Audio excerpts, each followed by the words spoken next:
Assalamualaikum warahmatullahi wabarakatuh. Welcome back in Kadang Sinau 27 channel. Selamat datang di channel Kadang Sinau 27. Pada kesempatan ini kita akan membahas materi tentang narrative text ya. Dan ingat untuk selalu like dan subscribe channel kami agar kalian bisa selalu mengikuti perkembangan terbaru dari channel kami.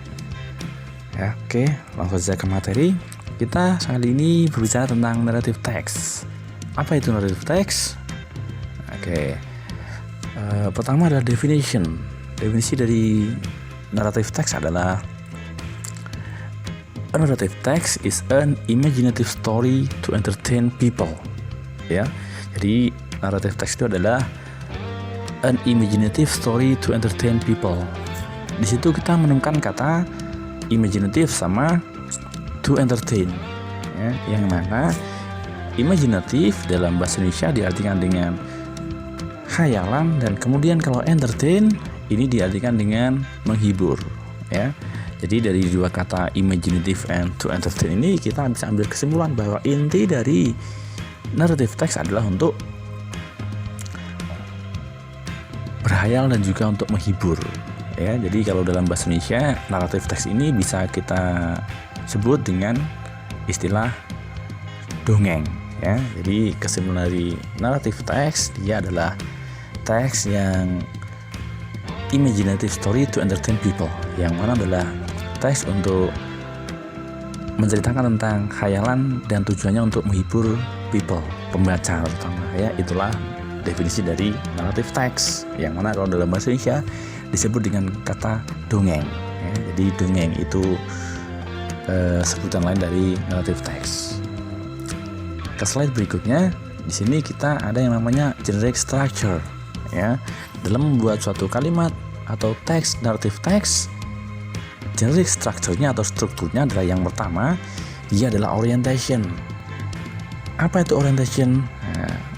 Orientation adalah it's about opening paragraph where the character of the story are introduced. Ya, jadi di sini orientation adalah berisi pengenalan tokoh, tempat, dan waktu terjadinya cerita. Jadi di sini generic structure yang pertama dari narrative text adalah orientation, yang mana itu berisi tentang tokoh, tempat, dan waktu terjadinya cerita. Ya, di sini nanti kita akan mengetahui tentang tiga jenis, who, kemudian when, dan yang terakhir dia adalah where ya.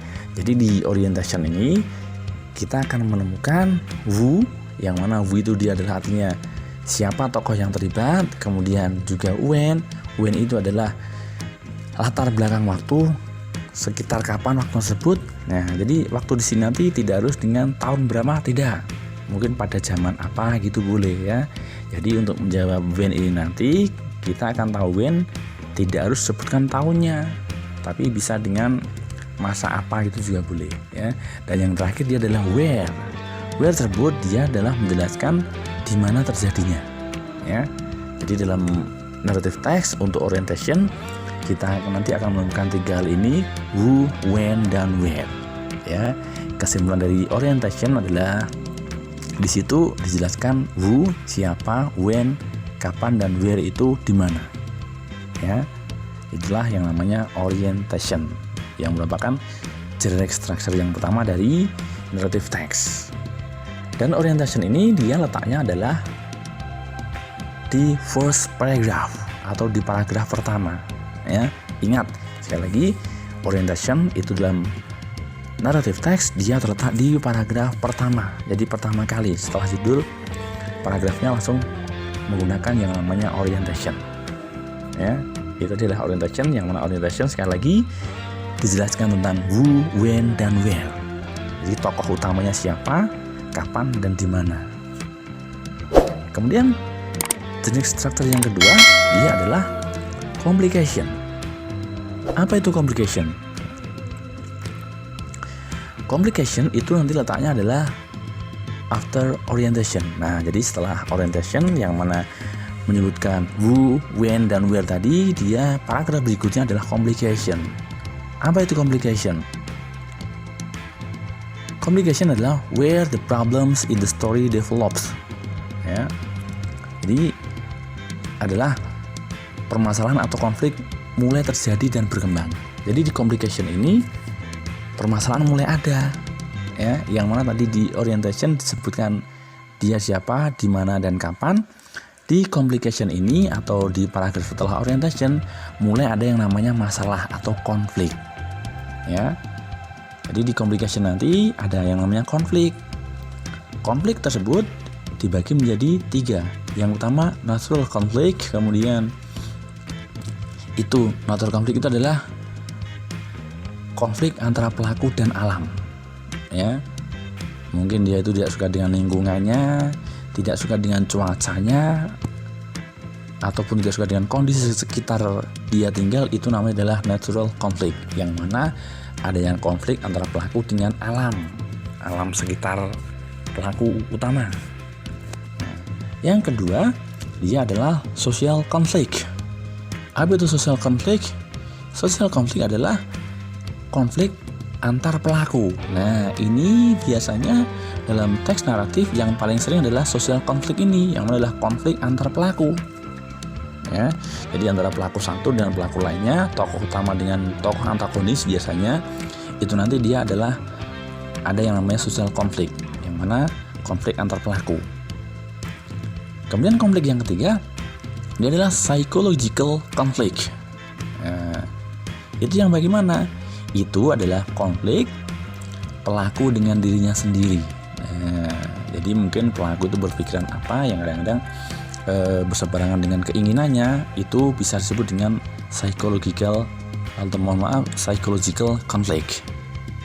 Ya, jadi di complication ini yang mana letaknya setelah orientation, dia nanti akan mulai menemukan yang namanya adanya konflik. Ya, natural conflict, social conflict, dan psychological conflict. Itu dia terletak dalam complication. Ya, complication letaknya setelah orientation. Nah, sekarang kita ke generic structure yang ketiga. Apa itu generic structure yang ketiga? Resolution. Nah, atau dalam bahasa Indonesia adalah resolusi. Nah, resolution ini kita juga menyebutnya dengan ending. Jadi resolution itu adalah ending dari cerita atau dongeng tersebut. Dari narrative text, terakhirnya adalah resolution. Resolution itu adalah where the problems in the story is solved. Dari resolusi ini adalah masalah diselesaikan. Ya, jadi dalam paragraf resolution ini, ketika tadi ada konflik, dia diselesaikan di resolution. Makanya dia sebut dengan ending atau akhirnya. Ya, jadi dalam narrative text itu endingnya ada 2 macam. Yang pertama, dia adalah happy ending, dan yang kedua dia adalah unhappy ending. Jadi yang namanya dongeng ini dia nanti tidak harus selalu dengan happy ending. Apa itu happy ending? Happy ending itu dia adalah akhir yang bahagia. Ya, dalam narrative text bisa happy ending ataupun juga bisa dengan unhappy ending. Yang mana unhappy ending itu dia adalah akhir yang tidak bahagia. Nah, yang mana yang bisa dipakai? Dua-duanya bisa dipakai. Yang namanya dongeng, narrative text itu nanti bisa dengan happy ending ataupun bisa dengan unhappy ending. Ya, jadi jelas ya tadi 3 generic structure, 3 struktur dari narrative text. Ada 3 macam tadi ya. Yang mana tadi adalah orientation yang menyebutkan who, when, dan where atau pelaku utamanya siapa. Kemudian yang kedua adalah complication, yang mana di situ mulai ada konflik-konflik tadi ya. Dan yang terakhir dia endingnya adalah resolution. Di dalam resolution ini kalau buat narrative text boleh ditutup dengan resolution. Ya. Tapi sometimes kadang-kadang nanti juga ada yang namanya tambahan dari generic structure, namanya adalah reorientation. Reorientation ini dia masih sebut dengan generic structure, tapi dia sifatnya adalah opsional.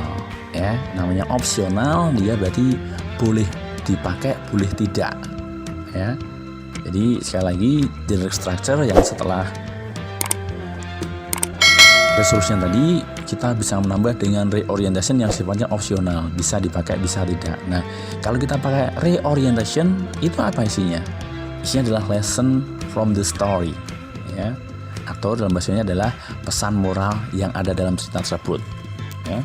Jadi jelas ya, untuk generic structure-nya kita tadi yang wajib ada itu ada 3, orientation, complication, dan resolution. Kalau reorientation itu adalah boleh dipakai boleh tidak. Nah, setelah generic structure, sekarang kita ke language feature atau ciri bahasanya apa. Untuk ciri bahasa yang pertama, dia adalah menggunakan past tense, ya. Jadi untuk membuat narrative text kita menggunakan past tense, contohnya stop, kill, when, cried, dan sebagainya. Ya, itu ciri bahasa yang pertama. Kemudian yang kedua, dia adalah menggunakan adverb of time atau keterangan waktu. Bisa dengan one day, once upon a time, one time, dan sebagainya. Ya. Kemudian ciri bahasa yang ketiga, dia adalah menggunakan specific character. Misalnya apa? Nah, untuk specific character itu biasanya kita langsung menyebut seringnya dengan nama. Mungkin dengan Malin Kundang, Sahabat Indonesia ya, Cinderella, Alibaba, Snow White, dan sebagainya. Itu yang namanya specific character. Langsung menyebut atau menunjuk pada satu tokoh utamanya. Ya. Kemudian juga masih di language feature adalah time conjunction. Apa contohnya? When, then, suddenly, before, after, soon, dan sebagainya. Kemudian language feature yang terakhir dia adalah menggunakan direct speech, ya, atau kalimat langsung. Apa ini fungsinya? Nah, untuk membuat cerita ini menjadi semakin hidup. Ya, jadi kalau seolah-olah ada obrolan di dalam narrative text tersebut, ya. Jelas ya. Language feature-nya ada 5. Yang pertama menggunakan past tense, kemudian adverb of time, specific character, time conjunction, dan direct speech. Biar lebih jelas, sekarang ada contoh dalam teksnya. Nah, ini ada cerita tentang Snow White. Ya, Snow White itu adalah putri salju. Judulnya Snow White. Kemudian orientation yang mana dia adalah generic structure yang pertama dijelaskan sini. Once upon a time there lived a little named Snow White. Ya, jadi langsung aja di sini orientasinya dia menyebutkan nama. Namanya siapa? Snow White.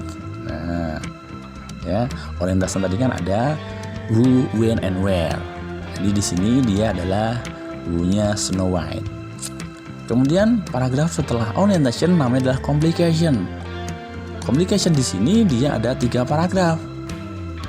Yang mana dia menceritakan bahwa si Snow White ini, intinya dari complication ini dia mau ditinggalkan oleh aunt and uncle. Aunt itu bibi, uncle itu paman. Ya, dia akan ditinggalkan untuk pergi ke Amerika. Paman dan bibinya ke Amerika, tapi si Snow White dia tidak diajak. Kemudian Snow White di sini paragraf berikutnya ini dia melarikan diri.